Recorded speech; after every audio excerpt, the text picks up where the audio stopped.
The following is rated TV MALSV. It contains strong language, violence, and nudity. It is intended only for mature audiences. Viewer discretion is advised.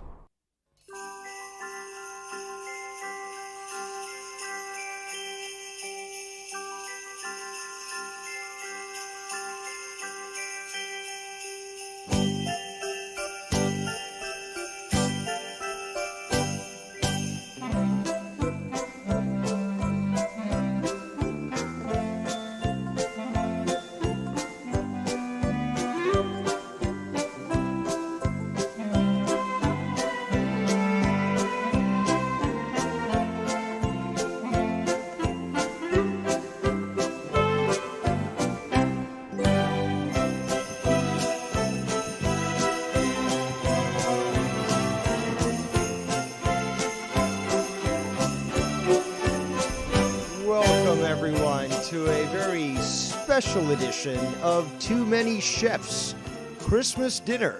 I am your host, Devious Dave Rose, and thank you all for joining us here today. As is the tradition, and this is the way, I will start off the show by greeting those that have chosen to spend their time with us here. And I'd like to say happy holidays to each and every one of you. Casey is Raw, thank you so much for joining us. Nikki P, Ronald Booth, and a few more that are obviously watching but have yet to make themselves known in the chat. But nonetheless, a very special episode indeed. So let's get down to it. Christmas dinner, a favorite of many people. In fact, we all have to wait year-round for that 1 or 2 days of feasting that we will get.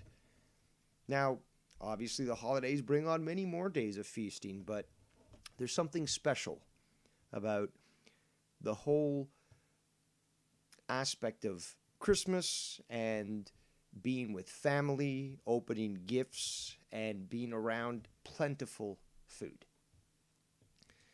Now, before I continue, I just want to check on a few things here on my audio levels. I am using a new setup.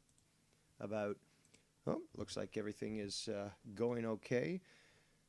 My mic volume is set up as max as I can at the moment, but that'll be fixed in the future. Getting a mic stand that will be much closer to my mouth, and I don't have to bend over, so I can speak into the mic as I currently am right now, kind of like Larry King. But yes, we are talking Christmas dinner, and it is truly a favorite of probably billions of people on this planet. And there's something so special about Christmas dinner. So let's start off by showing a few of the many delicious images that might relate that idea of Christmas dinner. Now, it is common for people to eat.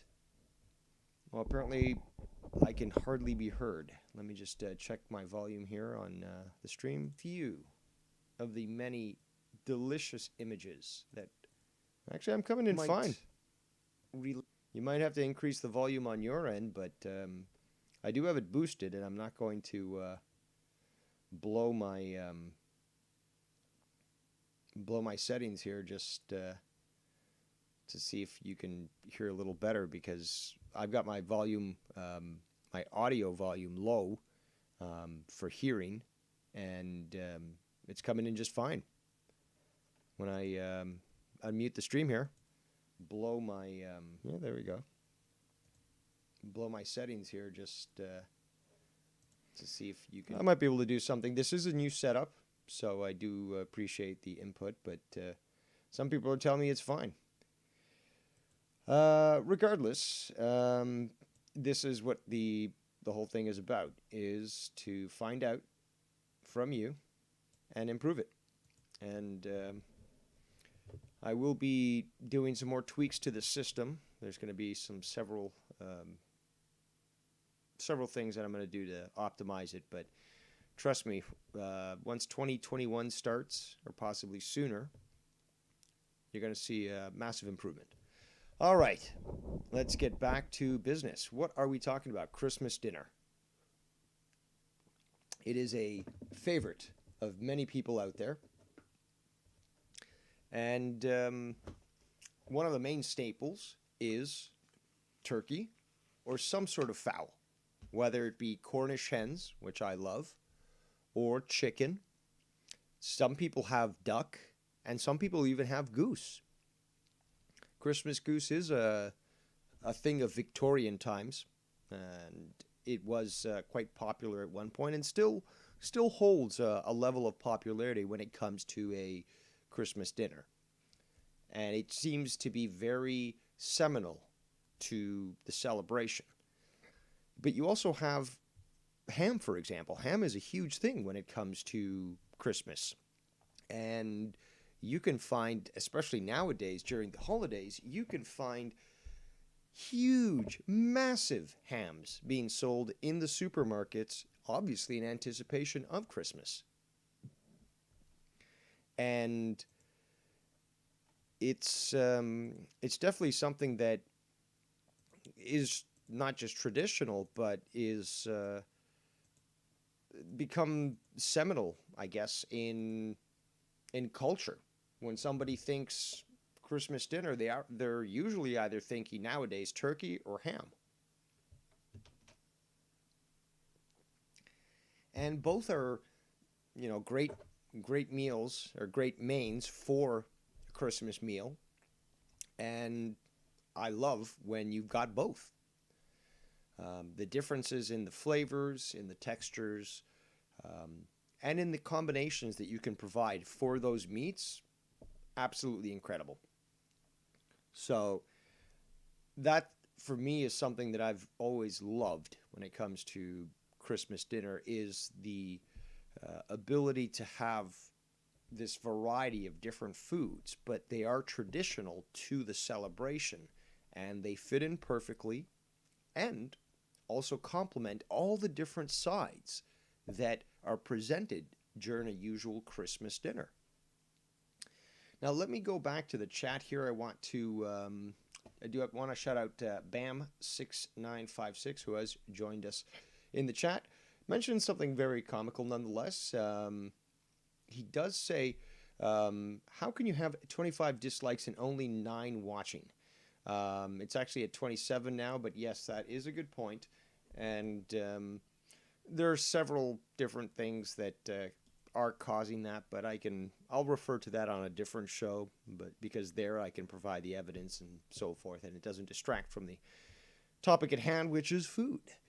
But that is a good point nonetheless, and it should be it should be at least observed. But we do know that once the stream is done, those dislikes are going to drop probably by 4/5. So it's fine. Now, apparently, Bam says your music is your audio is at full blast, and you still can't hear me. That's unfortunate. I'll work towards that. Okay. Casey asked, what about turducken, which is a very degenerate and opulent celebration food that's used today, which is obviously a turkey that's stuffed with a duck, I believe, and then a chicken. And I've never tried that, but I don't see a reason why to do that sort of thing. Kind of ruins. I mean, these meats are great on their own. Why do you need to literally Jerry Springer them? But regardless, Casey also says, turkey and ham is usually at my family Christmas dinner, but sometimes some Italian food too.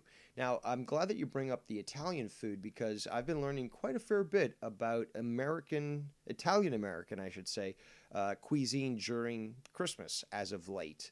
And it is quite unique. It is quite American. It's different from what is served in Italy, but there are obvious traces to those foods. And it's also very seminal to the Christmas celebration. And Italians, obviously, being predominantly Catholic, that is a big deal. Christmas is one of those two events during the year, that and Easter, that are essentially on the highest level of Catholicism. So it could be definitely understood that, especially at this time of year, that the Italian feast would be something of a grand nature. And I will actually be going into not only into the Italian food, but in foods from around the world that are eaten during this time and specifically during Christmas. Because I always find that so fascinating. Food is a language that needs no words. It is something that can connect cultures from thousands of miles apart and can create unity. And with a celebration like Christmas, regardless of people being celebrated from massive distances, or unfortunately these days with these ridiculous lockdowns, food is still something that can keep us connected. And with the unity of the celebration of Christmas, it does provide that further connection. I want to refer back to the chat here. I'm going to have to figure out a sound scheme that won't have an alert pop up while I'm speaking and distracting you.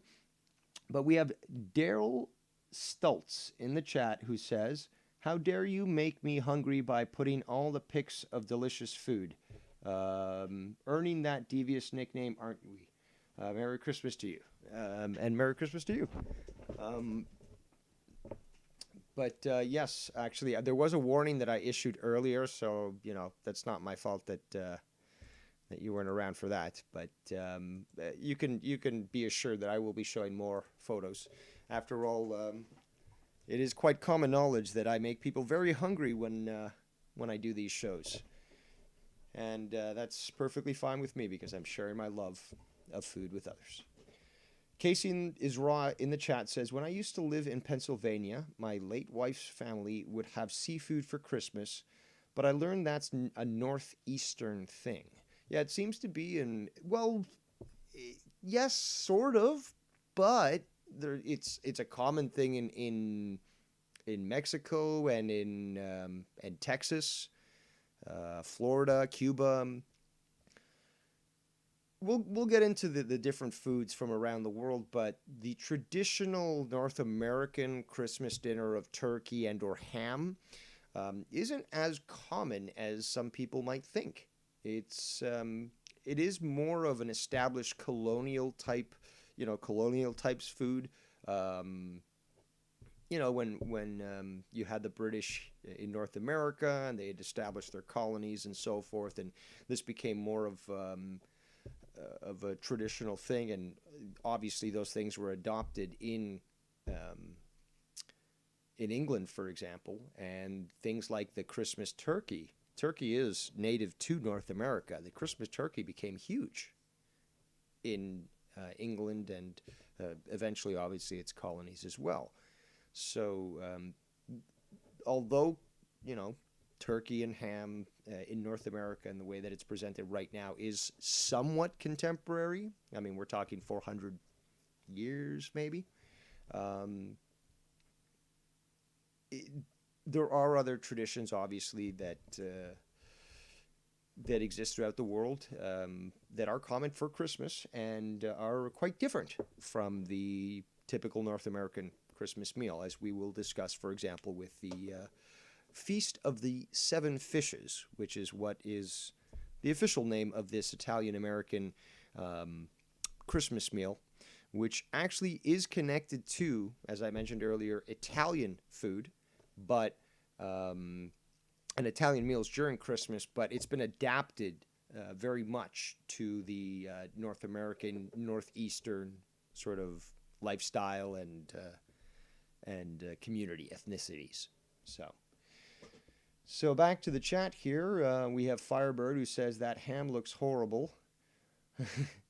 Says my grandparents' Christmas party, they would have tacos. Interesting. Shout out to Nikki Nines in the chat. Yes, that is correct. 27 dislikes. We're going for a record, I guess, today. But as I was saying, we obviously have our traditional meal that is offered in North America, and the sides are also a big deal. So stuffing, for example, is definitely very common and also very sought after. Some people make it on their own. Some people end up buying packages of pre-made stuffing and just heating it up. But it is definitely something that goes hand in hand with the traditional North American Christmas meal.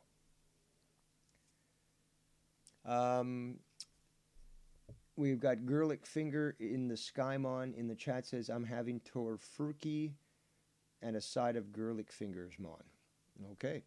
Nikki Nine says, who doesn't like talking about Christmas dinner? 'Tis the season. Well, there are a lot of Grinches out there, who hate Christmas. So, excuse me, sorry, I've got a case of the hiccups. There they go.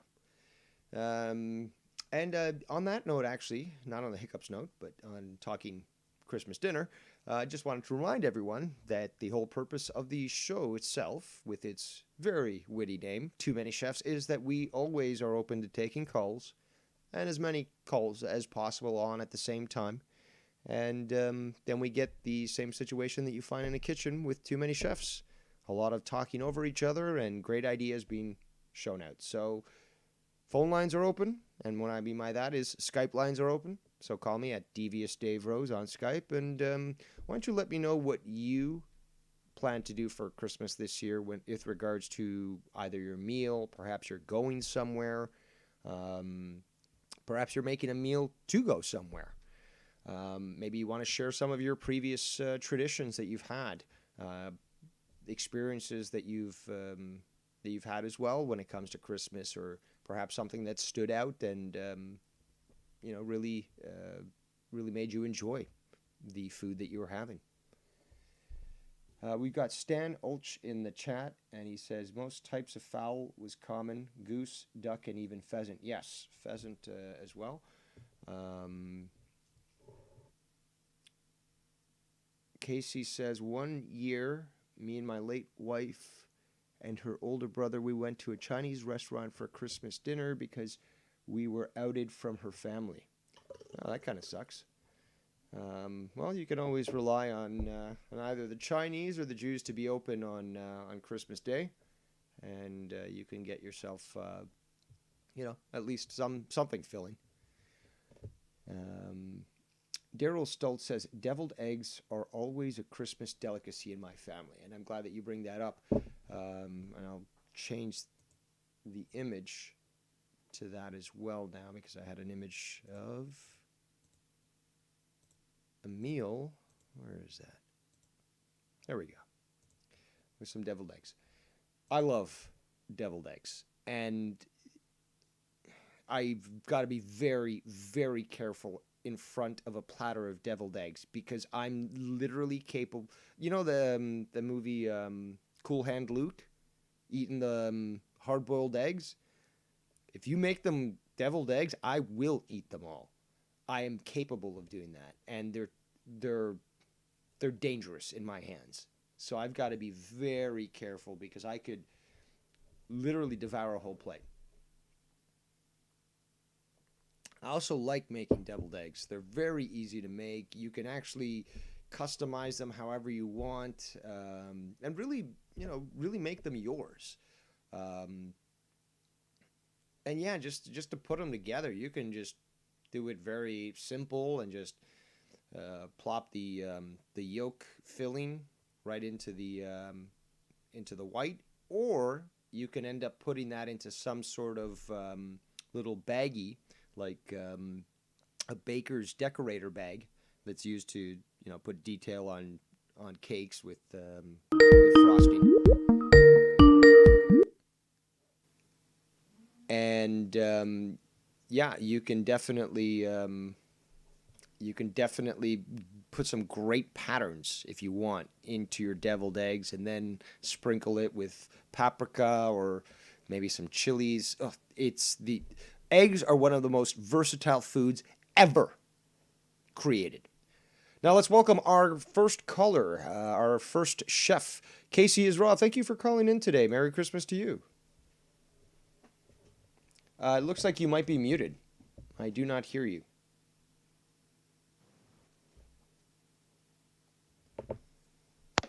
Sorry about that. Whoa, and now you are way louder. Okay, perhaps. Oof. How about now? Still too loud? A little bit loud. Just reel it in a little. Let's see if we can get that going. What about that? Oh, that's perfect, at least to me. I'd like to hear from people in the chat. Sometimes it take, the settings I have right now, it does take a moment for them to be able to hear us from what we're saying. So they'll eventually let us know whether or not your volume needs to be adjusted accordingly. But apparently my volume also needs to be adjusted as well. So soon enough, everything will be figured out, and we will all be cool like cucumbers. So how are you doing, Casey? What did you want to tell us today about Christmas dinner? Well, I'm going to go to this fancy restaurant this year. I'm not sure you ever heard of. It has a drive-through. It's well known, kind of, so you might hear about it. It's called McDonald's. So I'll be going to McDonald's. Oh, okay. No, I'm just fucking with you. Well, if you look at some places around the world, McDonald's, like Hong Kong McDonald's, for example, is a luxury type location. It does not compare to what is served in America. They serve caviar at fucking McDonald's in Hong Kong. Well, why can't we get that here? Americans, that's why. No, I think it's just going to be a few of us. I know it's going to be me and my mom. I was going to say probably my sister and her husband and her kids, but sadly I heard today my sister just caught it. She got the COVID. Really? So it's unlikely we're going to see her this year, but it's going to be a short family event this year, obviously. But I don't know what we're going to have this year, though. What's your plans this year? I can't really do anything. I mean, most of my family lives in a red lockdown zone. So they can't. Oh, really? They can't go nowhere, and I'm technically in a lockdown zone, but like there's nothing I can do. There's not I can try to break quarantine and try to fucking drive into the city, and be like the reverse of Escape from L.A. But it's just I'm gonna wait it out. Hopefully sooner than later I can see my family again, but. That's the way it is. So I'm planning to, alleviate my my Christmas blues with food, and what better time than Christmas when you can make a beautiful assortment of food and remind yourself of those good times. Oh yeah. So I'm not sure yet exactly what I'm going to be making. It's definitely not going to be prime rib, unfortunately, because it's so expensive up here that it's not worth it. But there's a lot of different things out there. There's a lot of possible things I can make, and there's still a fair bit of deals out there. I mean, it is technically just a little bit less than a week, but that's the thing, though. traditionally for me, it was the 24th, to celebrate. That's the big meal. And the 25th, everyone bums around, opens their presents, and is just lounging, playing with their new fucking toys or presents, whatever, napping, eating leftover foods. So, I don't know. I mean, I really don't know. This year is just crazy. I mean, God, it sucks not going to see the rest of your family or anything. Yeah, it really does. It's something that really is hitting me hard. But I'm just trying to hold it together and stuff, and hoping things will recover sooner than later. I wouldn't say the exact same thing when I used to live in Pennsylvania. Oh, I couldn't stand my in-laws. I'd be like, good riddance, I don't have to see them no more. We would just see them every, holiday, but I'm like, oh my God, it's always a fight. Yeah. But. Well, yeah, I mean, I talked about this the other day, but I've been warned many, many times during Christmas dinner to behave. Because I am one of those types of people that will throw down during Christmas if somebody talks out of turn or something. But regardless, let's get back to the food talk here. We have Stan Ulch, who says, the desserts were always my focus. Good old apple pie and ice cream. Yeah, desserts. I love desserts as well when it came to Christmas, because there was just a plethora of different types of foods. And usually because it was, there was a Christmas party with a lot of people invited, they would bring their foods and such, and literally just dozens of different sweets to choose from, and candies, because that, and chocolates, which are a big deal, during Christmas as well. So, there was just such a great amount of both food and desserts during Christmas, which was also something that I very much relished. Daryl Stutz says, by the way, do you like deviled eggs more pickled sweet or vinegar tart? He likes his vinegar tart. I say just give them to me. I'll eat them. I don't give a fuck. I love deviled eggs. I don't know. I do like pickled. And, I guess with, the honey, not honey, sorry, sort of like the, the butter pickle type, butter garlic pickle type brine that has dill in it as well. Yeah, I do like that. So I guess I'll have to give it, a slight edge in this. But, deviled eggs are deviled eggs, baby. Right now my mouth is watering. So... yeah, I'll eat them. I'm not a big fan of deviled eggs, but I think last time I ate them when I was younger, so maybe being older, I should give them another try. Wow. I've always loved deviled eggs. Always. I don't understand how anyone could not want or like deviled eggs. It's just so damn good for me. So... But it's a mystery. I don't know. A lot of times, some things when I was a child kind of carries over. I don't like the drink tea. That's a big one I hate is tea. So well, I'm not a fan of tea because I don't go out of my way to. Well, I kind of do sometimes, but it's just if it's good tea, I like it. But it's not like I'm one of these tea drinkers. It's tea time. I must have tea right now. But Daryl Stoltz says in the chat, as far as Christmas desserts go, fruit cake and banana pudding were the standards when I was a kid. My mom has 2 recipes: a mandarin orange cheesecake, and double layer chocolate pie that are fantastic. That sounds fucking delicious. Yeah, banana pudding. Fucking love it. I love most pudding. Fruitcake, I think, gets a bad rap. Fruitcake is fucking incredible. It is fucking incredible, and I don't give a fuck if you don't like it. Give me your fruitcake, because it is fucking great. I love it. And that mandarin orange cheesecake, that sounds amazing. Absolutely amazing. And I'm not big on cheesecake. That's the thing. Oh, I love cheesecake.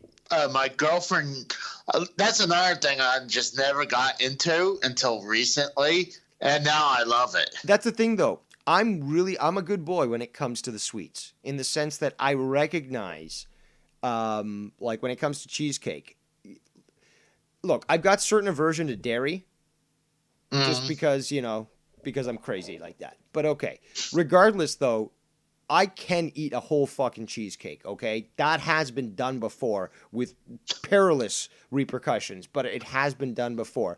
And my problem is I love sweets, but I'm in the point right now where I'm very capable of controlling my cravings for sweets. So I'm not just immediately going to that, but this is the problem. I'm capable of literally eating a whole cheesecake. I could eat a whole package, and this is worse now. Baked goods are a true weakness for me. Cookies, cakes, tarts, like that stuff is very difficult for me to, and I'm still really good because I hardly eat that stuff. But I'm capable of literally eating a whole fucking bag of fucking cookies, a whole cake, a whole fucking cake. A whole pie of fucking, this double chocolate thing that Daryl Stull's talking about. I could eat that whole thing. And that's, I gotta be very careful because, once you let go, it's just, you're not going to stop until the full thing is eaten. And then comes the guilt. Daryl Stultz also makes a good point. Brandy is the key to a good fruitcake. It gives the flavor and the moistness. Absolutely correct. I've never made fruitcake. I would like to, but I am but a Padawan in the matter. And actually, no, I'm a youngling when it comes to that. I would need somebody to show me the way before I ever try to make fruitcake. Like you said about dessert, if I have dessert here, it's kind of hard not to eat it. It's like I'll try to go on my diet. I'll try to drink better.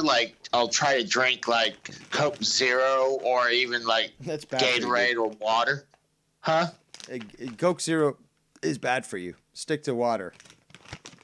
Well, I tried to lean more to water or Gatorade, something like that, or some kind of juices. But when I see one of my favorite pies is coconut cream pie. I see that, I'm like, oh. Yeah. See, that's my problem. It's just say pie, and I'm already hooked. It could be key lime, it could be lemon meringue, it could be chocolate pudding, apple, fucking strawberry rhubarb. It's a weakness of mine. It is truly a weakness of mine because that stuff, if I don't have enough self-control, I will eat the whole thing. And with no reservations and no hesitation. I inhale the stuff. I can't eat much of any more dairy. I'm starting to kind of get a little bit, dairy intolerant lately.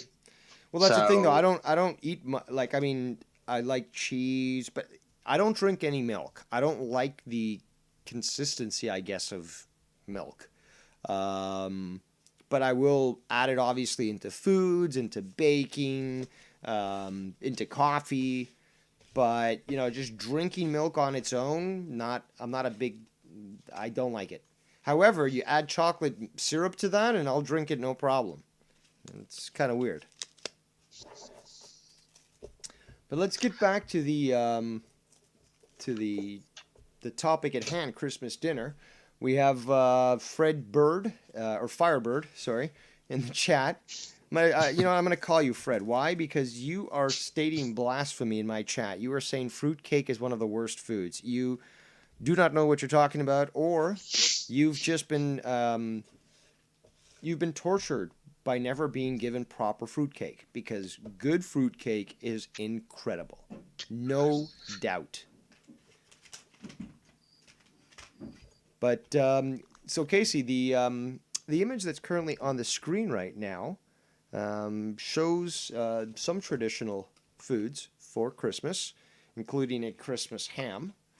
but you can also see glazed carrots, which are one of my favorites to make and to eat during Christmas. I'm not sure what your stance is on those. I like them. I mean, shoot, especially ham. Come on. I mean, the glazed like I said before, I'd eat glazed carrot too. Yeah. No, but that's the thing, though. Some people are insane and don't like vegetables. And, I just was trying to check to see whether or not you were one of them. No, I like vegetables. I mean, gosh, I'll eat like carrots, and pretty much anything vegetable. Okay. Well, then what about the other meal that you see in the upper left-hand corner, the Brussels sprouts? What do you think of those for... I'll give it a try. Have you never had them before? I might have. That's one of the things. I mean... You don't know? I don't know. I don't think so. So you're not the type of guy to normally go for vegetables, it sounds like. Well, I mean, I'll have like broccoli or something like that. No. It sounds like this is more of a chore. Like, it sounds to me like, when I asked you, it's, not something your go-to, the answer to that is yes, correct. Oh, I agree. I would say certain vegetables would be a chore, but it's definitely not off the, like, I'm not going to eat that. Okay, explain it to me this way. If you are at some fantasy Christmas meal and you have everything that you could ever imagine for Christmas in front of you, what vegetable dishes are you going to serve yourself? Oh, well, no, I like celery. Green peas. Trying to think. I wouldn't mind broccoli. Even salad. I wouldn't mind having a salad. It's funny that everything you just mentioned was green, and I know one guy who is also hefty, but he refuses to eat any green vegetables. He's a fucking freak, and his gut. I guess his gut sort of proves that. But the thing is, though, Brussels sprouts are fucking incredible. Is it? No, I'm talking about someone in real life, not somebody in the community. Oh, really? Yep. Oh, okay. I thought you were talking about... Dude, the guy's older than I am, and he's more picky than... I'm not picky when it comes to food, but, the thing is, he is such a baby. He's so picky when it comes to food. And it's just like, dude, how can you... It's a fucking salad. Shut your fucking mouth and eat it. But, No, I don't have a problem eating something like a salad. I mean... No, I know. I'm just raising this point that, there are some people out there that, because, again, the big thing for him is he won't eat any green vegetables. He might eat a carrot, but he won't eat celery. He won't eat lettuce. If it's green and it's a vegetable, he won't eat it. Literally fucking childlike mentality. It's fucking retarded. Dude, I think your vegetable game here is a little weak because you're like, oh, I'd eat some celery. Celery's a side food. It's fucking, it's an appetizer for an appetizer. But I love celery. I'll eat a whole fucking stalk of celery, no problem. I love that stuff. Raw, love it. But, when it comes to Brussels sprouts, for example, you can make them really good because you'll, toast them into the oven and make them nice and crispy, but you can also add some bacon, chopped bacon around it and stuff, and it comes out perfect. That is a perfect Christmas side, and they're filling. They don't taste bad at all. They taste really good, and it's a combination of a crispy texture, but also a juicy sort of inside, and just a very good combination with that and the bacon. That sounds good. Yeah, that's why they're a big common food during Christmas, Brussels sprouts.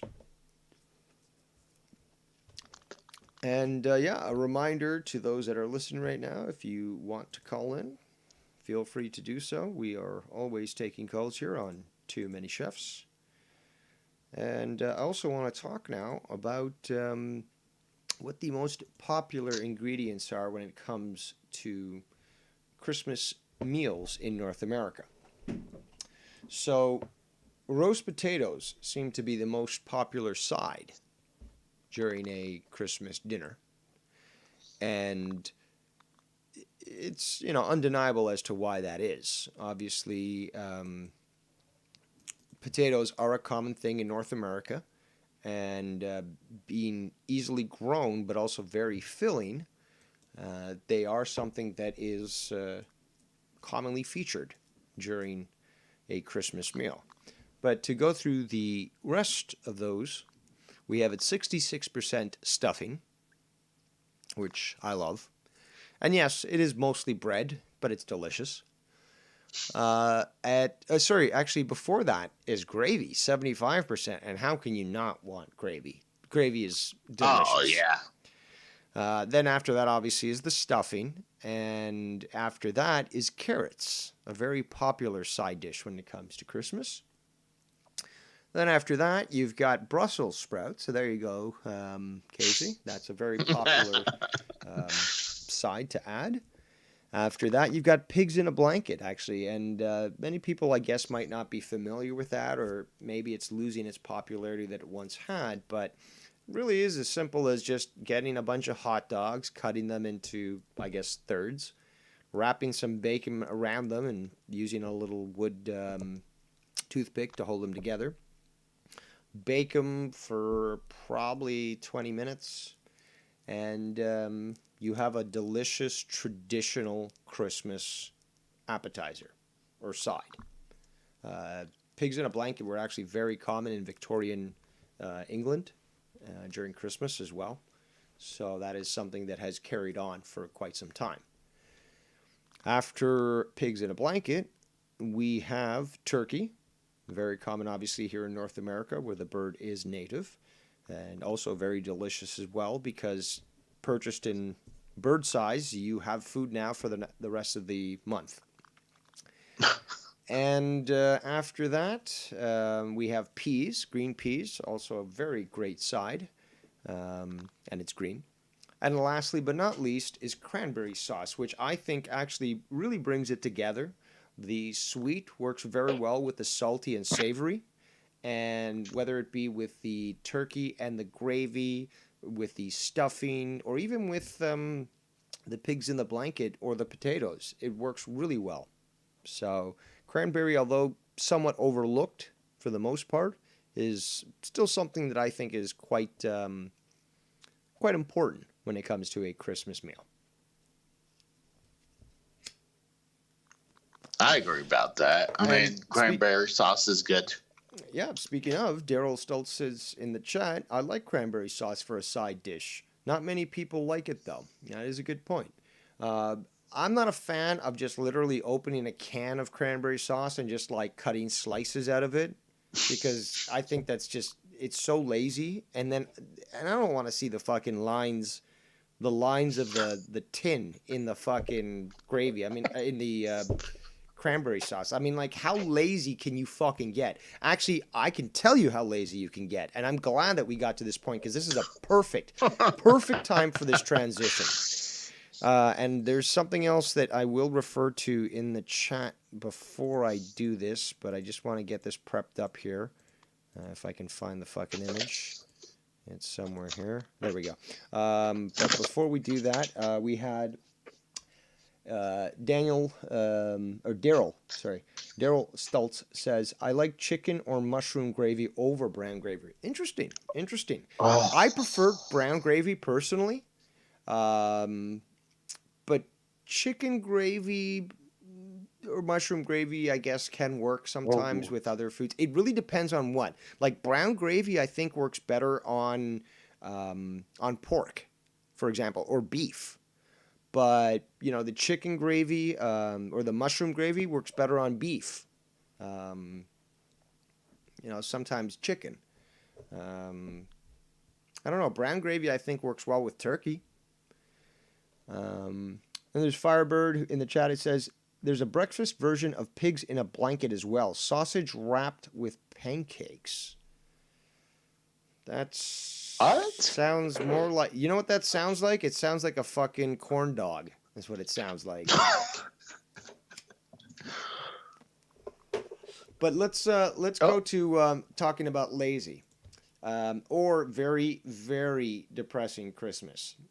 But you'll see on the screen in a moment show up this graphic, and this graphic is actually showing a can that's called Christmas Tinner, and it's made by a company called Game that I believe is based out of the UK. And essentially what they're doing is they're giving you the entire Christmas ordeal in one can.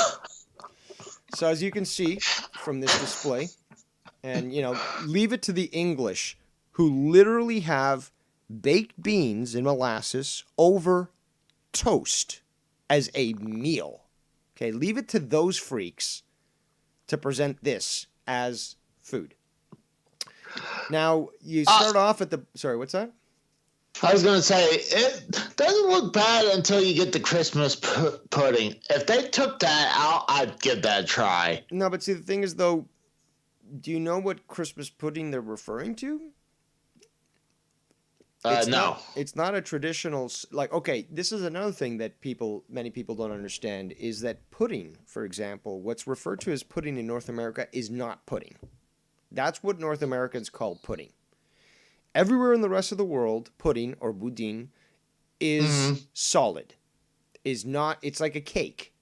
It's not a creamy sort of liquid. That's what North America refers to as pudding. But in the rest of the world, it is essentially a sort of cake. So what this is that's sort of like a cake down at the bottom. And then on top of that, and it's got spices and other things like that. On top of that, you've got roast carrots and parsnip. Then you've got a layer of Brussels sprouts with stuffing, or broccoli with stuffing. Then a layer of cranberry sauce. Then bread sauce, which I'm not too familiar with. Then some gravy, very thin layer of gravy. Then turkey and potatoes all mashed together. Then 2 mince pies, apparently. Although it's one unit, they're calling it 2 mince pies, so those must be very tiny. And then finally layered with scrambled egg and bacon. Are they putting, breakfast in there as well? I don't know. I find it very sad. This is not novelty. I mean, it's beyond novelty now, but I mean, they did this on purpose. This is because there's a market for this. So I don't know whether it's sad because somebody is literally having Christmas Day alone and this is all they can afford, or this is the only way they can have a full Christmas meal, or somebody's just so damn lazy that this is something that they would actually eat or have in their pantry. If you know what I'm saying. So Daryl Stultz in the chat says, I'm surprised macaroni and cheese and green beans didn't the most popular ingredients list for Christmas dinner. Exactly. No, I'm not surprised at all. Macaroni and cheese is not a Christmas dinner type thing. It's a southern, in America, it's more of a southern meal. Although macaroni and cheese, as is referred to up here as Kraft Dinner, literally is, a staple of Canadian culture. So, and we don't use that commonly for Christmas. So, no, that's got to be a very deep southern bayou thing. I can probably second that. I mean, down here, we do have mac and cheese for Christmas, or even maybe. Well, where are you? What state are you in? Oklahoma. Okay, well that makes sense. That's the South. Yeah. Exactly. So, I mean, when people normally think Christmas dinner, they normally think North American, Northeastern, Victorian time Christmas dinner. Mm-hmm. I mean, you know what I would like to do is get a couple of those cans and have that as a gag gift. Yeah, I mean, yeah, there's times where a gag gift is called for. Back to the chat, Firebird says, usually green bean casserole is on the table. That sounds delicious. And yes, that is a common meal as well during Christmas. Daryl Stultz says, ever ate corn pudding? It's not bad. I believe I have. But I'd have to double check. Regardless, but yes, that is what I was referring to when it came to laziness and Christmas. And it is, I see that and I find it's depressing to me because I'm actually thinking maybe somebody does, have a really depressing Christmas that they're just going to spend alone eating that. And that is... Can we send a case to Bullfrog for Christmas? If you want to pay for it, I guess. I mean, the government's already paying for most of it, so I guess you are kind of paying for it. But, I mean, well, that might be the first step in getting him healthier. I mean, there's vegetables in this. Yeah. Daryl Stultz says rice pudding is delicious, and I say no. I do not like rice pudding whatsoever. And, rice pudding with raisins? Ugh. Oh my god. Oh my god. It's terrible. Actually, speaking of which, now I love raisins. I love raisins. But there is a problem, a serious problem, when it comes to the overuse of raisins. Whether it be, for example, with rice pudding or some of these, the bread that comes with, it's like sort of, it's got cinnamon sort of infused with it. But a lot of the time they include raisin in it. I can't remember. Yeah. I can't remember what those. I think I know what you're talking about. Yeah, but it's so common, and it's just like, no, bad. Like, that stuff should not be mixed together. I honestly do. What's that? I would say I agree with that. I mean, I was not a fan of that either. I love raisins, and they work in certain places, but I honestly believe that they've been overused in certain foods that they shouldn't even be in. I got to look this up because it's one of these things that's always... I mean, I've hated it since I was a kid. Hold on. I guess it is called raisin bread. But there's... Yeah, it's usually made with raisins and flavored with cinnamon. I've never liked raisin bread. But I would still eat it, though. Because it's bread and it's got cinnamon and stuff. But I don't know. It just wasn't my deal. Anywho. Back to the chat at hand with the Christmas meals. So what is it that you're planning to do this year then? Are you getting together with anybody? I'm not exactly sure, but at least my mom and probably a couple family members, but I'm not exactly positive what's going on yet. Okay.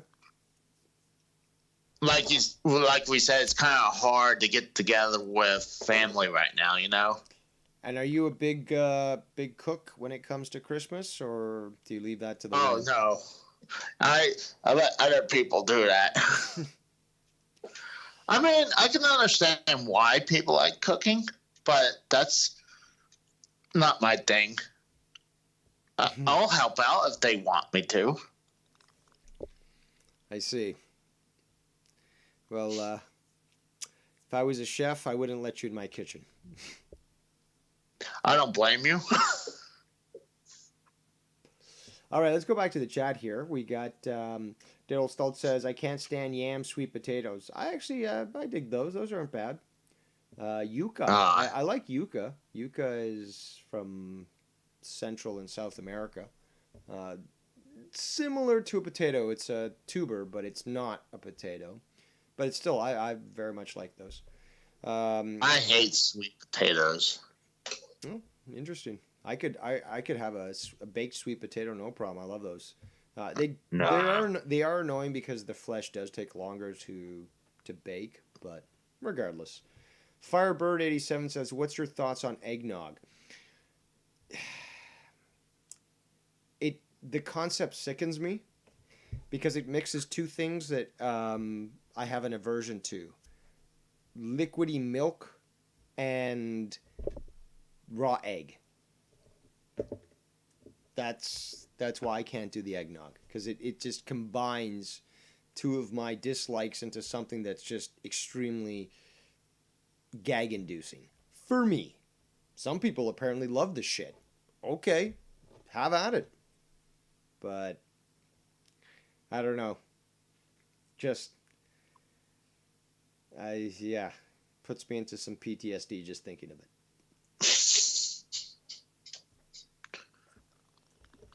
Now, I want to actually talk about the different celebrations around the world when it comes to Christmas dinner. And I'm going to go through just a list here.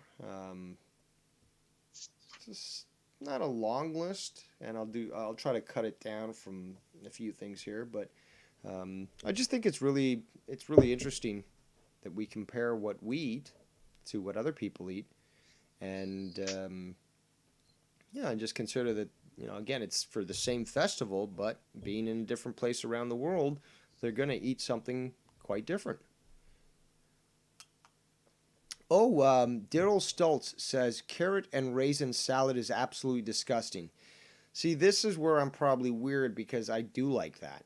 That's actually something that's common in Argentina. I don't remember the name of the salad, but there's shredded carrots. It's like a mayonnaise sort of dressing, but it's got it's got like lemon and other stuff.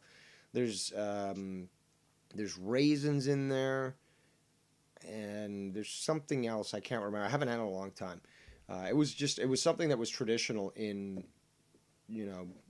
the cuisine that we would have at home as a kid, because it was common in Argentina. And I don't know. I mean, it sounds weird, carrots and raisins, but I liked it. But and speaking of raisins, empanadas. Empanadas, there's some of them that come with ground beef, and they also include pasas, which are a certain type of raisin. And delicious. Absolutely delicious. Don't discount it. I like empanadas. Oh, fuck. I love empanadas. That's one of my favorite foods. One of my favorites was when I was living in Pennsylvania. There was a flea market, and one of the restaurants in the flea market sells empanadas. I'm like, oh my God, we would get a buttload of them and take them home. Yeah, that's a great thing to do with empanadas, is to be able to take them home with you. And it's just a great food. What's his name here? Hold on. Daryl Stultz says he likes Waldorf salad and that he would eat it every day. And for those that don't know, a Waldorf salad is a fruit and nut salad generally made of fresh apples, celery, walnuts, and grapes, dressed in mayonnaise, and traditionally served on a bed of lettuce as an appetizer or light meal. And I gotta be honest, man, I've had Waldorf. I do like them. There's something about apple and pecans in a fresh salad that just, I don't know, boom, just flavor explosion. Something really good happens there. And, it doesn't, look, a Waldorf is considered high class type food. Might not be very common. Many people might not know about it, but it is considered high class. And it's actually very, very good. It's delicious. So, people should at least keep their minds open. My policy has always been try things twice because you might not be in the best mood the first time around. You never know. So, when it comes to foods that you're not familiar with, try it twice and be nice. So That's not a bad idea. It's just it makes sense. It makes sense. All right, so let's see here. Let's go to another. The point that I was making actually, which was about the different meals that are had throughout Christmas around the world. So give me 1 second here. Ugh.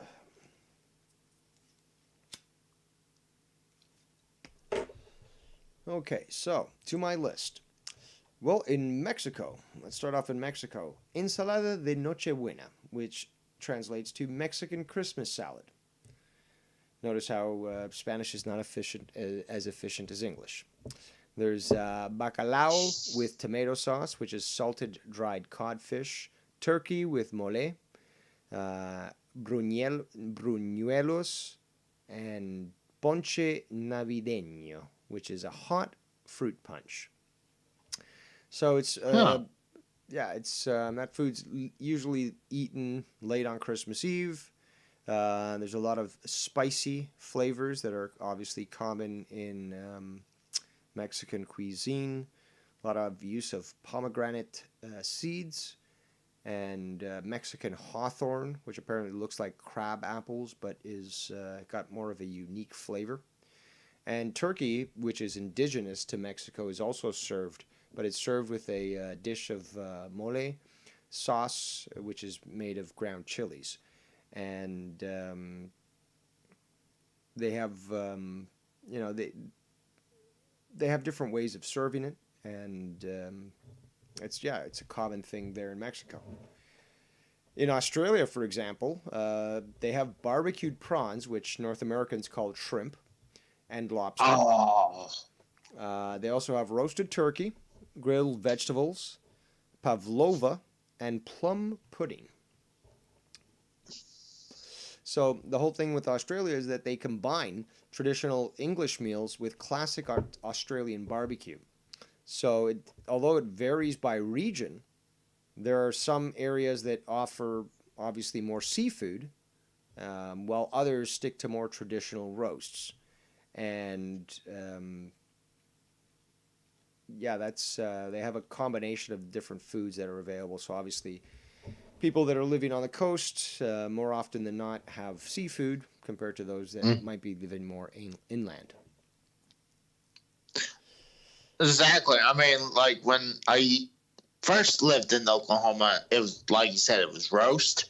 But when I moved up to the north, was seafood. I was like, really? You guys have seafood for Christmas?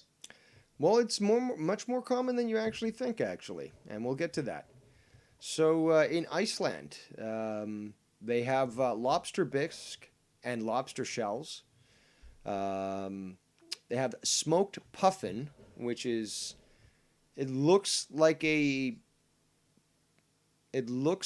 penguin, but it's not. It's got more of a beak that looks more like a parrot, and they're only found obviously in northern climates.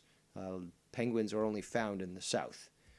But regardless, they actually smoke those puffins with mushroom sauce. They also have smoked lamb, caramel glazed potatoes, and a rice pudding with raisins, cinnamon, and sugar. Another traditional type meal. And because of the cold climate, many of the foods are either dried or pickled, and they obviously can consume these as well as fermented type fish. So fish is a very big deal to the Icelandic traditions and such. Just bear with me here. I want to check back in the chat here. We got Diddle Stoltz says, please when it comes to food, or plus when it comes to food. It always depends on the cook. That's very true. Well, that's actually Oh, one component. That's one component because the ingredients themselves are a big deal. Firebird says Chinese coleslaw is one of my favorite dishes. You're gonna have to explain exactly what goes into Chinese coleslaw because I'm not. I'm drawing a blank when it comes to that. Then we have Greedy Guts who says Garguts, why are you using the Firebird account? Just be yourself. I don't know who would, again, make a fake account to call out somebody using an account that's not their main. Very hypocritical, but okay. We got S. Dollar who says the devious one. Sup, been in a minute. Or been a minute, yeah, it has been. Why don't you give a call and let us know how you're going to be celebrating Christmas. We're taking calls. Just a reminder to everyone listening right now, all 18, that phone lines, and when I mean phone lines, I talk about Skype lines, are open. If you want to share your opinion or let us know what you are planning to do for Christmas, well, I would love to hear from you. After all, the show is called Too Many Chefs, so the more, the merrier. Back to the chat, we've got Daryl Stoltz who says, my grandmother would fix salt fish and biscuits for Christmas breakfast every year until she passed away. Good stuff. Sounds very interesting. We got, let's see here. Daryl Stoltz says, I'll be eating Christmas dinner, my mother and stepfather. That sounds good. Some companies always nice during Christmas. And yeah, just sharing food is, breaking bread is a big thing, and I think there should be more emphasis put on that.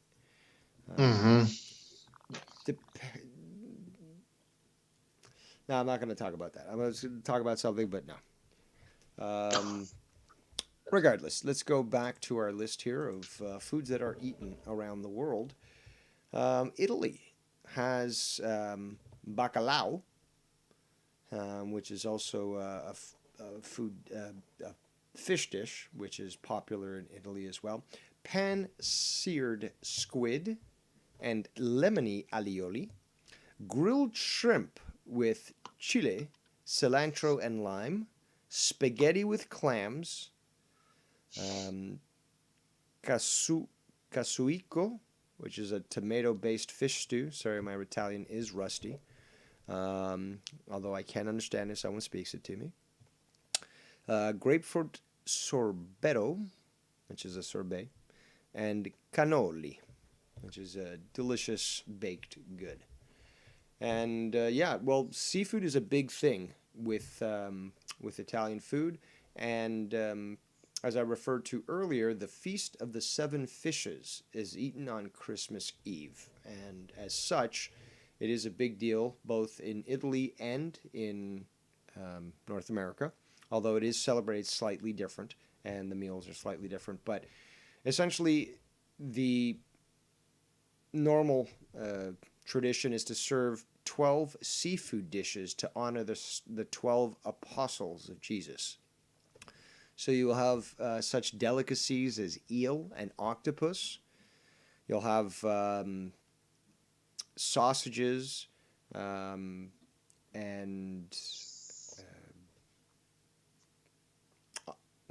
octopus, clams, mussels. So quite a variety both of seafood and some land-based animals. Now, in Japan, this is a very interesting thing. Many people might not know about this. But KFC is a big thing in Japan. In fact, the tradition started back in 74, where KFC began this Christmas chicken campaign.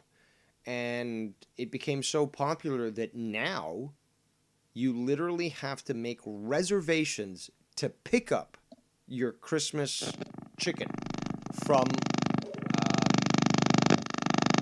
you're going to have to stop that, Casey. I don't know. What did I do?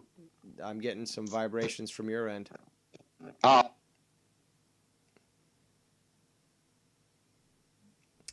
Okay. Anywho, back to what I was saying. It became so popular that nowadays people have to make reservations just to pick up their bucket of chicken, and sometimes even wait up to 2 hours just to pick that bucket up because so many people have reserved a spot. And I definitely recommend that people check that out. Check out that phenomena that exists in Japan about this obsession over KFC chicken at Christmas. I don't know how their marketing team did it, but they were geniuses because this is literally now embedded in their culture. It's huge. Very interesting, to say the least. That shocks me. To know that they go to the KFC for Christmas dinner. I still get a little bit of noise from your end. I'm not sure what that vibration is.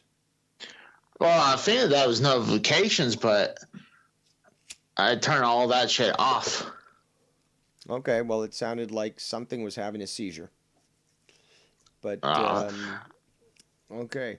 Maybe I'll go to my laptop. Whatever works for you. All right. Let me just type test here in the chat. Yeah, there's some sort of delay on my end, but okay. Let's get back to discussing more of the food that is eaten on Christmas. Now, in South Africa, a common thing to eat is duck. Obviously, we've got the English influence there, but ducks are also a common staple of the food that is present in South Africa. Mince pies, yellow rice and raisins, grilled vegetables, and malva pudding. So, as I mentioned, obviously, because South Africa was a British colony, many of the English Christmas traditions were adopted, and it still obviously remains in there today, but with a obvious fusion with South African culture. Also, something to remember is that because it is summer down there, much of the food is made outside and doesn't have perhaps a spicier than normal content because there is no need to compensate for the weather, as you do see with some Christmas meals, certain stews, for example. But the malva pudding is actually a spongy cake with apricot jam, and it's served with a creamy custard sauce. So similar to what is offered in North America as a Christmas pudding, but with a slightly different flair.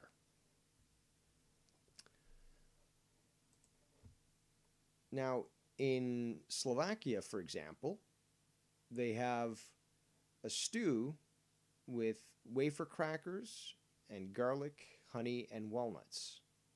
They also have a soup, which is with sauerkraut, mushrooms, and spices, and sometimes even apples or plums, and it's called kapustnica. All right, we've got Casey back now. Is it better? Yeah, it sounds better, yeah. All right. Okay. And let's see here. They also have in Slovakia fried fish, potato salad, and honey and spice tea cookies. So they also have meals that consist of 12 dishes, which you'll find very often during Christmas because it is a reflection of many different things, one of them being the 12 apostles, but also very often than not because the tradition of Christmas is actually rooted in ancient pagan beliefs. You have the culmination of the year, the death and rebirth of the sun, that creates the start of the new year. So the 12 months have passed, and as such are recognized by the passing of the sun through them, through their houses, and as such is reflected. So 12 is a big number that you will see when it comes to Christmas celebrations, and they obviously have some very ancient meanings to them. But with these dishes, for example, you'll notice that 12 is often featured when it comes to serving these dishes. Hey, Dave. Yes. I gotta go. So Okay. I'll talk to you later. Well, I appreciate you calling in and sharing with us what you what you know, what you plan to do for Christmas. And if I don't see you earlier than that, may you have a very Merry Christmas and a Happy New Year. Thanks, brother. I'll talk to you later. Take care, man. And See you ya. can find Casey's Raw on his channel on YouTube. Be sure to check him out because he does a lot of reviews of video games. He is able to find quite some beautiful gems when it comes to old video games and retro consoles. So definitely worth checking out. I enjoy watching him, and you might too. So back to the chat here. Actually, before we go to the chat, I'll just remind everyone that Skype lines are open. You want to come and call in, let us know what you plan to do for Christmas. Perhaps you have some dishes in mind. Perhaps you'd like to let us know what some of your favorite traditions were as a kid or even as an adult. And yeah, I'd love to hear from you, so give us a call. And back to the chat. So we've got Daryl Stultz who says, favorite bread side? It's a tie between rolls and biscuits for me. That's another problem because I love bread. And yes, I do recognize that grains are not the best for people, for humans. But damn, how can you not love a freshly baked loaf of bread that's steaming, that's just so soft and just so, it's like a cloud. Oh, it's might be bad, but it just tastes so damn good.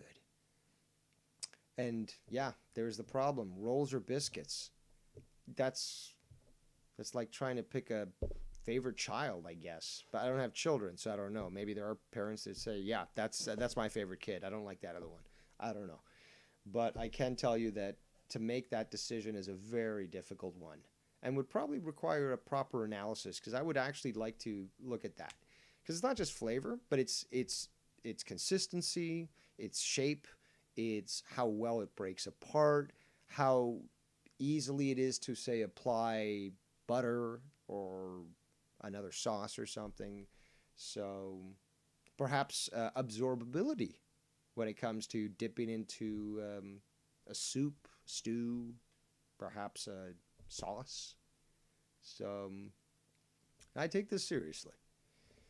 But yeah, that's a definitely a hard one. Rolls, you know what? I might have to just, if someone has a gun in my head, I'd have to say rolls right now.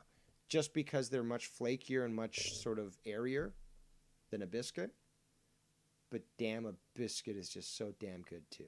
So, hard one.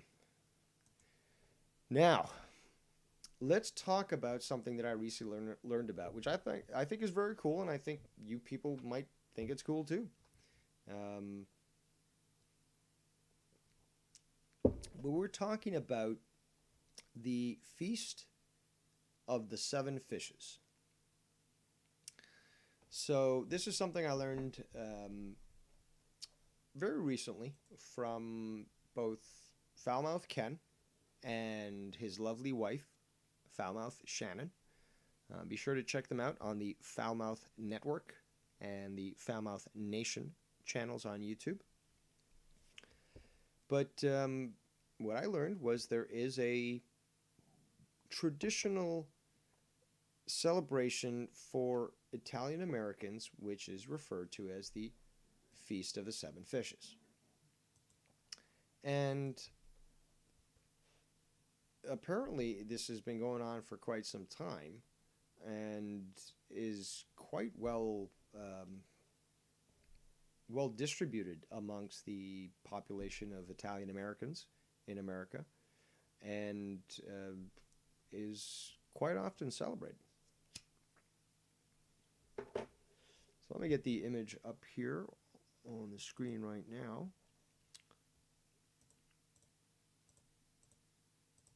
And yeah, if someone wants to give me a call, that would help me out actually. So with this particular feast, as you can see on the screen here. Obviously, there's a lot of fish. Now, according to my research, because I was advised to look into this, there really is no hard rule about how to prepare this or what needs to be served, because there's a huge selection of things that can be served. But there are certain things that are staples that are commonly eaten, and as such, you would normally find them at one of these sorts of Christmas celebrations. So, going from the research that I've done, and I'll just go briefly through it, but the first course apparently is something snacky. So, this is more like whipped bacalao or salt cod with grilled bread. So it's it's sort of like a bread. It's sort of like a fish cake almost, which sort of flakes apart, and you just use a knife and put it on some bread and eat it like that. Apparently, you can also get creamy dips for that as well. And these dishes apparently are also available, to buy pre-prepared from stores. Second dish is a light salad. And very often what they have is either pan-seared squid and lemony aioli. But they'll also have octopus salad as well.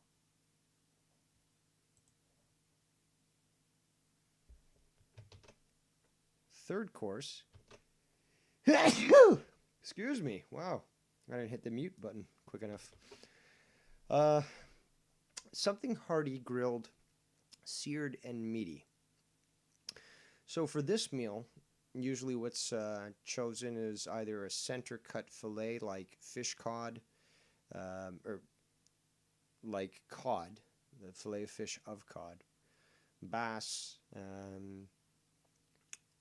or they might also serve shrimp and soup, and it contains also vegetables and beans and other mixed ingredients. But that is what is recommended for the third meal. The fourth is pasta, or pasta. And as I mentioned earlier, traditionally for Christmas, pasta is served with clams. And it is not only just something that's traditional in Italy, but it is a tradition obviously now in America. The fifth course is a hearty seafood stew. So this will contain clam juice, for example, white wine, herbs, sometimes mussels, clams as well, and octopus. So it's a nice, full flavored type stew with a lot of different textures and meats. Now the sixth course is called the palate cleanser. And this is the grapefruit sorbetto, which I was referring to. And it's supposed to cleanse the palate, as obviously its name refers to, so that the next meal will be sort of flavored properly or experienced properly, because the previous meals were obviously quite heavy with what they contained. So the seventh meal, according to this list here, is cookies, cannolis, or some sort of lightish dessert. And cannolis, obviously filled with ricotta cheese, are common. But, you can have little chocolate-dipped cakes as well that are featured. And, those are just some of the dishes that are featured. So those are 7 that are common and traditional, but there are other meals that are featured as well during the Feast of the Seven Fishes. So they can be intermixed and intermingled, and they still provide a great variety for those that are sharing a great meal together.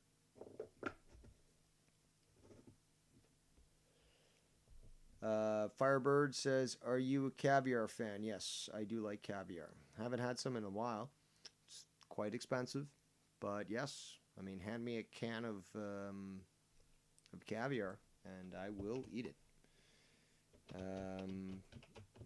Let's see here. We've got in the chat.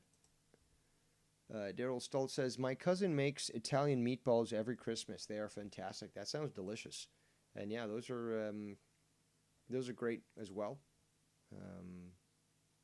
Pasta is yeah,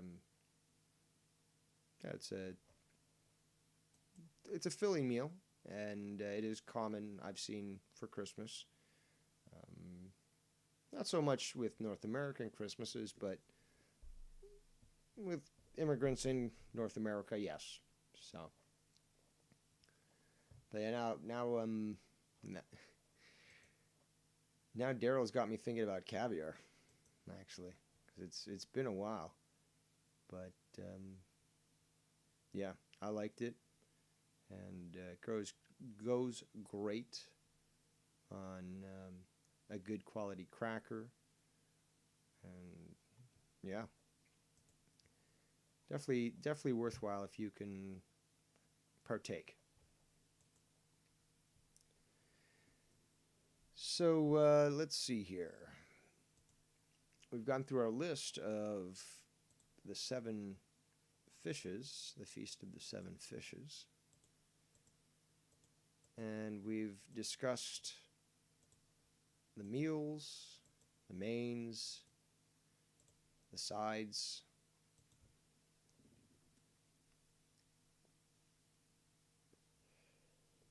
In regards to drinks, I very much enjoy, depending obviously on the meal, to have wine.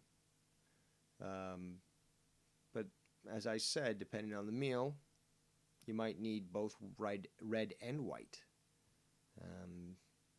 because a white wine does not go well with red meat, for example, and neither does a red wine go well with fish. So it's good during Christmas time to have both, and it definitely works well with the palate, especially with the combination of flavors and with the variety of dishes that you're going to have on Christmas. But wine isn't too hard. There's no need to be having martinis during Christmas, and beer's a little. And I like my beer, but beer's a little brutish for Christmas. You should be up in your game there.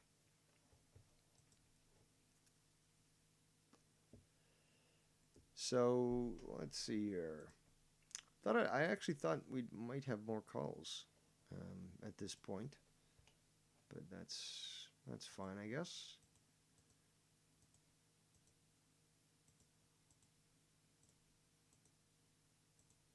But yeah, I'm looking forward to making some food on Christmas Eve and on Christmas Day, and yeah, I'm gonna make the best of the Christmas that we have.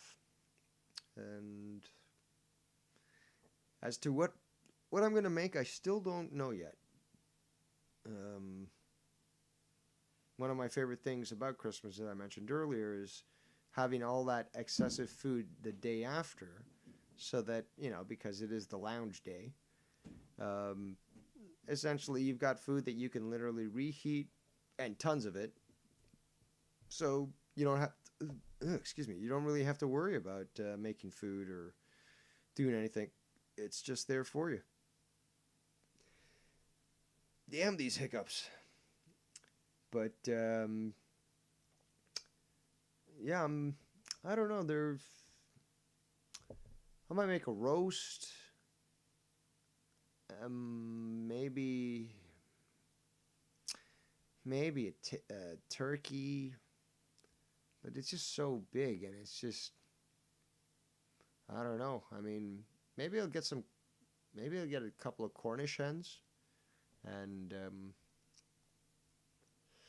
There's actually a good recipe that you can stuff the Cornish hens with butter fried rice. So you prepare the rice in a pan, but you're using butter to essentially soften it as opposed to water. And it really gives it an amazing sort of infused flavor. So then you would then take this and then stuff the Cornish hen, which literally is the size of a grapefruit. Well, it's maybe a 1.5 times the size of a grapefruit.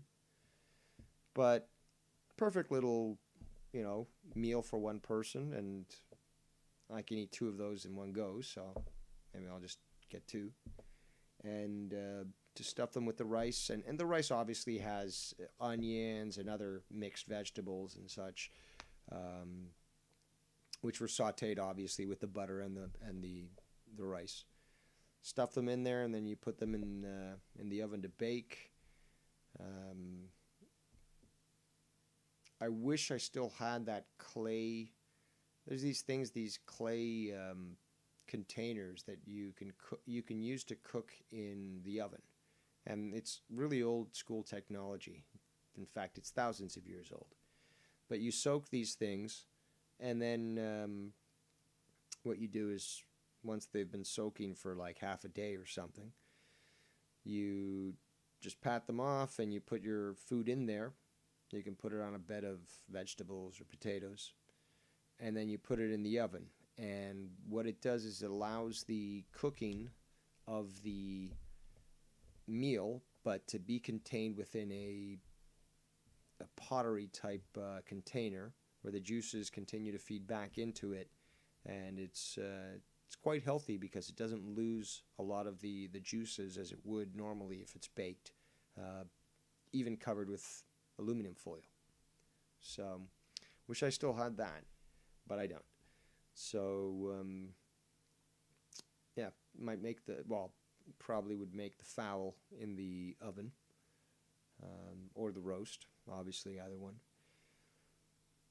I'd like, let's see here. Yeah, probably some honey glazed carrots, maybe some Brussels sprouts,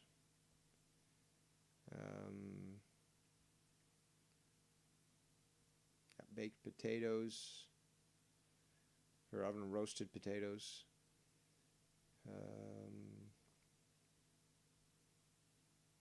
maybe some,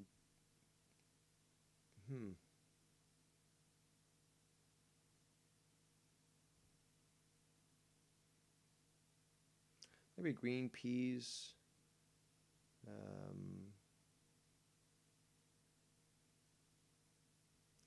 maybe some green beans.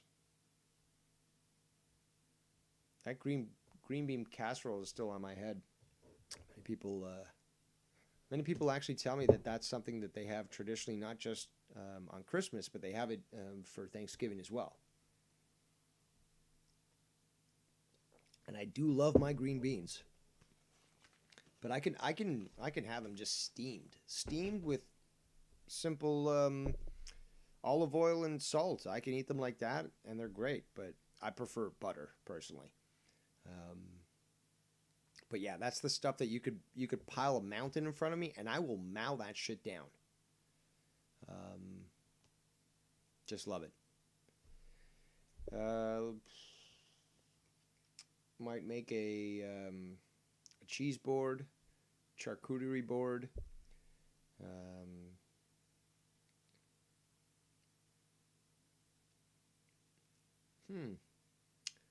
Maybe a pie for dessert. Either a chocolate pie or a chocolate pudding pie. Maybe a pumpkin pie. I don't know. See, the thing is, though, there's still a week left, and there are going to be some deals coming up this week because obviously they're going to want to get rid of the excess food that they ordered for Christmas.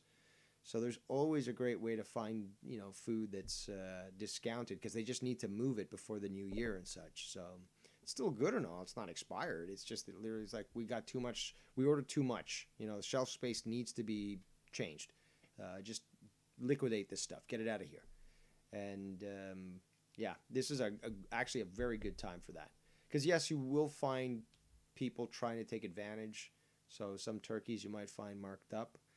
But you will also find such an excessive amount of turkeys that because the market is flooded with them, the price in certain places will be forced to go down because you've got two places at least that are competing against each other, and they want to get rid of this shit before fucking. Because a lot of people also need to understand is like, for example, if you don't sell a product in a certain amount of time, sometimes it needs like they got to report it as a loss. But they've got to do something with it prior. There's sort of preventative actions for taking a loss. It has to be reported to management as well as corporate, and obviously this will be relayed to the provider that gave it to them initially, so that they know, oh, we provided too much, or our deal is at risk at being cut because our stuff isn't selling. So there's a lot of stuff that goes into this. But regardless, back to the chat here. We got Firebird says, sometimes we have duck on Christmas. Yummy. To me, it's too gamey, but others love it. I guess it depends on how it's made. But yeah, I've heard many people say that they believe that duck is gamey. Daryl Stoltz says, the challenge is, can you eat all of the leftovers before they spoil? I've never had that problem myself. That is the question that is posed to you. And, I take up the call whenever it needs to be done. But yeah, that can be a challenge. I've had problems with that because just such massive amounts of food were eaten. It's not just like being able to fill your gullet with it. It's just like, well, what do I eat? Because like there's so much to choose from. So Daryl Stoltz also says, I like to add onions with my green beans. Interesting.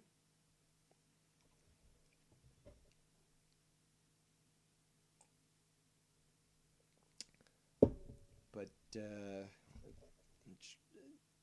trying to think what else I might add.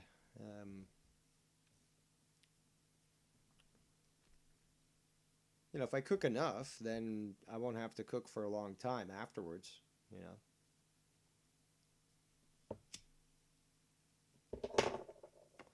The only issue really is the amount of time, and some people literally spend a whole day cooking. So I'm gonna have to analyze specifically what I'm gonna make, and as such, that will let me know what amount of time that's gonna take, because I don't want to be exhausted by the evening. I want to be able to enjoy my meal, and I want to sit in front of the TV and just watch a bunch of Christmas specials and just relax. And just try to enjoy Christmas.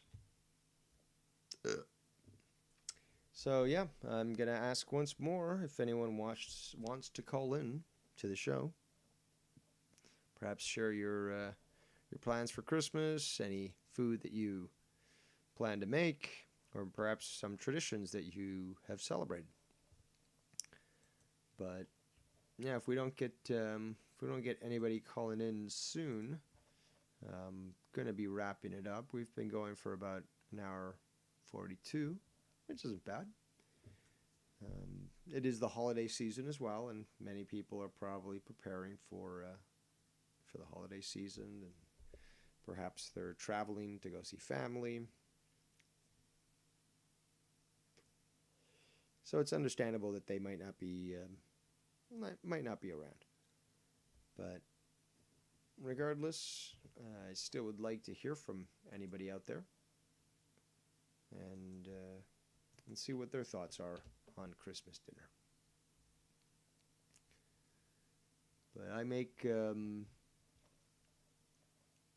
a big deal about it, I guess, or at least I I take it seriously. Because to me, it's a nice time of year, and yeah, food definitely comes into play when it comes to that, and that's something that we've always discussed here on Too Many Chefs, is that food really transcends words. It can communicate where no words are possible. So, just a nice little aspect to how that affects and implies to Christmas dinner. Now back to the chat here. We've got Firebird who says, do you have any Christmas traditions that are different from others? I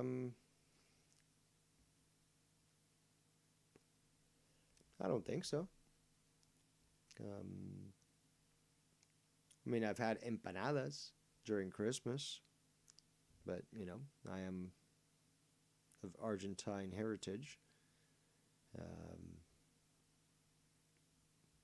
I've had spaghetti during Christmas because, I also have Italian in my family. But traditions compared to others, I don't know. I mean, I don't know what others do that might be different from me, but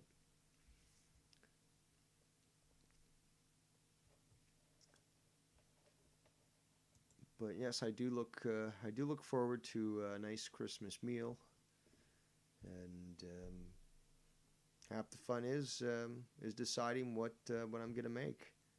So should be fun regardless, as I do enjoy making a good meal. But on that note, I think we're just gonna wrap up the show. Thank you so much for tuning in today for Too Many Chefs, Episode 3, Christmas Dinner. I am your host, Devious Dave Rose. I want to send my appreciation to everyone listening right now and wish you all a very Merry Christmas and a happy and prosperous New Year. And with that, I bid you adieu.